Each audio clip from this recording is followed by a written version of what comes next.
नमस्ते दोस्तों, एक बार फिर आप सभी का हमारे चैनल पर स्वागत है। इस वीडियो में हम जानेंगे नागपंचमी की सबसे प्राचीन कथा, जिसमें नागदेव बने भाई। श्रावण मास की शुक्ल पक्ष की पंचमी तिथि को नागपंचमी का त्यौहार मनाया जाता है। हिंदू धर्म में नागों की पूजा के इस पावन पर्व का बहुत महत्व होता है। इस दिन भगवान शिव के आभूषण नागदेव की उपासना की जाती है। धार्मिक शास्त्रों के अनुसार नागों की पूजा करने से आध्यात्मिक शक्ति, अपार धन और मनवांछित फल की प्राप्ति हो सकती है। इस बार नागपंचमी का त्यौहार 21 अगस्त सोमवार को मनाया जाएगा। इस पावन पर्व पर महिलाएं नाग देवता की पूजा करती हैं और सांपों को दूध अर्पित करती हैं। कहा जाता है महिलाएं सांपों को अपना भाई मानकर उनकी पूजा करती हैं। इसके पीछे एक प्राचीन कथा है। चलिए अब हम सुनते हैं यह प्राचीन कथा। प्राचीन काल में एक सेठ जी के 7 पुत्र थे। सातों के विवाह हो चुके थे। सबसे छोटे पुत्र की पत्नी श्रेष्ठ चरित्र की विदुषी और सुशील थी, परंतु उसका भाई नहीं था। एक दिन बड़ी बहू ने घर लीपने को पीली मिट्टी लाने के लिए सभी बहुओं को साथ चलने को कहा, तो सभी थलिया और खुरपी लेकर मिट्टी खोदने लगी।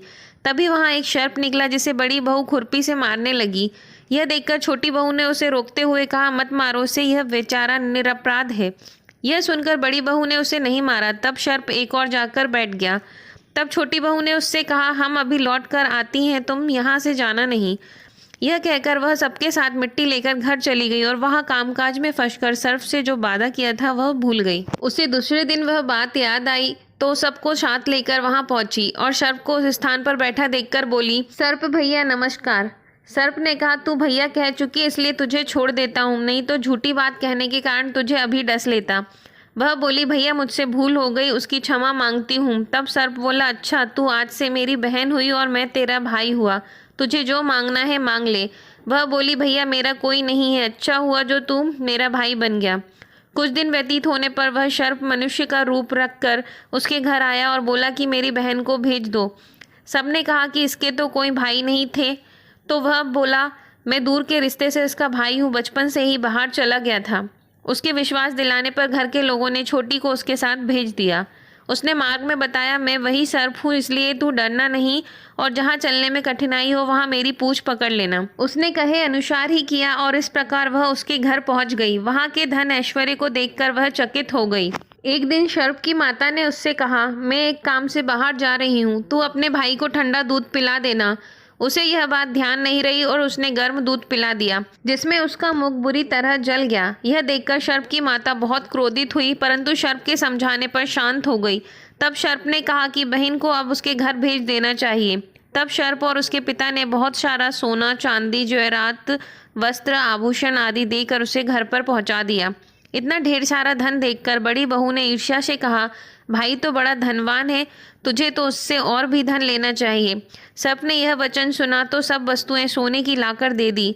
यह देखकर बड़ी बहू ने कहा, इन्हें झाड़ू भी सोने की देना चाहिए। तब सर्प ने झाड़ू भी सोने की लाकर रख दी। सर्प ने छोटी बहू को हीरा मणियों का एक अद्भुत हार दिया था। उसकी प्रशंसा उस देश की रानी ने भी सुनी और वह राजा से बोली, सेठ की छोटी बहू का हार यहाँ आना चाहिए। राजा ने मंत्री को हुक्म दिया, उससे वह हार लेकर शीघ्र उपस्थित हो। मंत्री ने सेठ जी से जाकर कहा, महारानी जी छोटी बहू का हार पहनेंगी, वह उसे लेकर मुझे दे दो। सेठ जी ने डर के कारण छोटी बहू से हार मंगाकर दे दिया।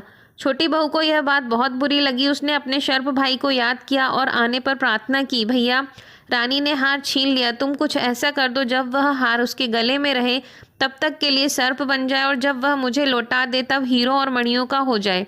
सर्प ने ठीक वैसा ही किया। जैसे ही रानी ने हार पहना वैसे ही वह सर्प बन गया। यह देखकर रानी चीख पड़ी और रोने लगी। यह देखकर राजा ने सेठ के पास खबर भेजी, छोटी बहू को तुरंत भेजो। सेठ जी डर गए कि राजा न जाने क्या करेगा। वे स्वयं छोटी बहू को साथ लेकर उपस्थित हुए। राजा ने छोटी बहू से पूछा, तूने क्या जादू किया है, मैं तुझे दंड दूंगा। छोटी बहू बोली, राजन धृष्टता क्षमा कीजिए, यह हार ही ऐसा है कि मेरे गले में हीरों और मणियों का रहता है और दूसरे के गले में सर्प बन जाता है। यह सुनकर राजा ने वह सर्प बना हार उसे देकर कहा, अभी पहनकर दिखाओ। छोटी बहू ने जैसे ही उसे पहना वैसे ही हीरों और मणियों का हो गया। यह देखकर राजा को उसकी बात पर विश्वास हो गया। वह बहुत प्रसन्न हुआ। उसे बहुत सी मुद्राएं भी पुरस्कार में दी। छोटी अपना हार और मुद्राएं लेकर घर लौट आई। उसके धन को देखकर बड़ी बहू ने ईर्ष्या के कारण उसके पति को सिखाया कि छोटी बहू के पास कहीं से धन आया, यह सुनकर उसके पति ने अपनी पत्नी को बुलाकर कहा, ठीक ठीक बता कि यह धन तुझे कौन देता है। तब वह सर्प को याद करने लगी। तब उसी समय सर्प ने प्रकट होकर कहा, यदि मेरे धर्म बहन के आचरण पर संदेह प्रकट करेगा तो मैं तुझे खा लूँगा। यह सुनकर छोटी बहू का पति बहुत प्रसन्न हुआ और उसने सर्प देवता का बड़ा आदर सत्कार किया। उसी दिन से नागपंचमी का त्यौहार मनाया जाता है और स्त्रियां सर्प को अपना भाई मानकर उसकी पूजा करती हैं। नागपंचमी की ये कहानी अगर आपको अच्छी लगी हो तो चैनल को लाइक, शेयर और सब्सक्राइब करें। धन्यवाद।